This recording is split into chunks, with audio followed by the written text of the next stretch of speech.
Kalau tak mau bincang, nak perang. Perdana Menteri kata sama ada berunding atau berperang. Ni apa kes? Kes ni apabila ada satu kapal daripada China provoke kita punya projek cari gali Petronas di kawasan berdekatan dengan beting Patinggi Ali. Yang memang kawasan kita, dalam kita punya exclusive economic zone milik perairan tanah air kita 100%. China masuk dan provoke. Betul ke berunding itu ialah the only way untuk kita elak daripada perang dan tewas dengan China? First kali kita kena faham apa makna bila berunding. Bila berunding, ada dua pihak yang nakkan satu benda yang sama. Pihak ni nak 100, pihak ni pun nak 100. Logik tak? Kedua-dua pihak dapat 100. Bila berunding maknanya ada pihak yang akan kena kompromi bahagian dia supaya pihak lain pun boleh terima dengan hasil perundingan tersebut.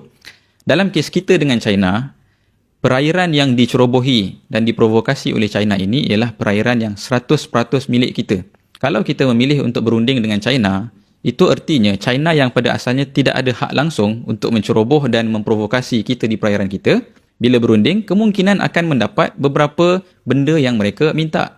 Kalau tak, takkan berlakulah perundingan. Jadi, ini sebenarnya satu modus operandi yang lebih kurang kalau kita tengok yang berlaku di Palestin. Apabila rejim Zionis mengambil tanah orang-orang Palestin, orang Palestin marah, maka dia pun kata, mari kita berunding. Bila berunding, dia serah balik 50% tanah tu. 50% dia dah ambil. Walhal dia bermula dengan kosong. 1947 buat begitu. 1967 buat begitu. Sampai ke hari ini dibuat begitu. Tinggal berapa kerat sahaja tanah Palestin yang dimiliki oleh orang Palestin sendiri. Bakinya habis dah kena sapu dengan rejim Zionis. China tahu jika dia berunding direct dengan kita secara bilateral dan tidak selesaikan isu ni melalui cara-cara lain, mereka mempunyai leverage ke atas kita. Sebab secara ekonomiknya, Malaysia sangat banyak sudah pun terikat dengan FDI daripada China. Jadi logik tak dalam rundingan kita dengan China, kita boleh memiliki kemampuan untuk mempertahankan kedaulatan 100% eksklusif economic zone kita.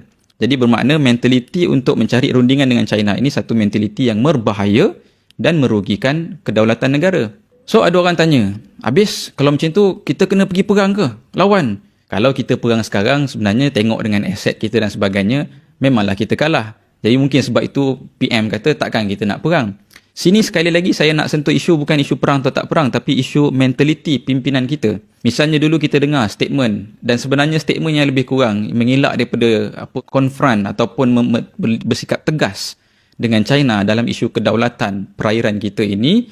Daripada dulu konsisten sebenarnya pemimpin-pemimpin kita tidak berani untuk bertindak tegas. Daripada zaman BN masuk ke zaman PH, masuk ke zaman PN, masuklah ke sampai zaman sekarang. Kepimpinan kita tidak ada kemampuan untuk tegas menghalang China daripada sesuka hati menceroboh perairan kita. So adakah kita nak kena perang? Kalau perang ialah dengan keadaan kita sekarang, mungkin kita akan kalah. Cuma isunya, saya nak petik yang dulu mungkin Menteri Pertahanan dulu, Mat Sabu pernah sebut. Kan? Dia kata kita ni grass je, rumput je. Elephant fight with elephant, grass will suffer. Kalau kita kekal melihat kita sebagai grass selama-lamanya, memanglah kita akan suffer. Tapi adakah kita, walaupun sebuah negara yang kecil kalau dibandingkan dengan China, tidak boleh mempunyai kuasa leverage untuk bersikap tegas kepada China? Perhatikan apa yang berlaku kepada Singapura misalnya. Kalau hari ini berlaku perang, na'udzubillah, di antara Malaysia dengan Singapura, susah sebenarnya untuk Malaysia dengan mudah-mudahnya menewaskan Singapura. Sebab apa? Singapura walaupun kecil, walaupun tidak banyak sumber, walaupun tidak ada tanah sebesar kita, populasi sebesar kita, tetapi mereka telah membina satu kemampuan untuk bersiap siaga dalam keadaan berlakunya serangan ataupun ancaman ke atas kedaulatan mereka. Sama juga yang dengan Israel hari ini. Walaupun di Timur Tengah ia sebuah negara kecil, tidak ada sumber, tetapi walaupun kecil, ia kuat dan mampu menundukkan negara-negara besar yang lain seperti Mesir, Saudi dan sebagainya. Jadi, berfikiran bahawa Malaysia selama-lamanya kecil, Malaysia selama-lamanya kancil yang kecil di tengah-tengah hiruk pikuk gajah-gajah yang besar ini sebenarnya juga satu mentaliti yang berbahaya dan merugikan kedaulatan negara.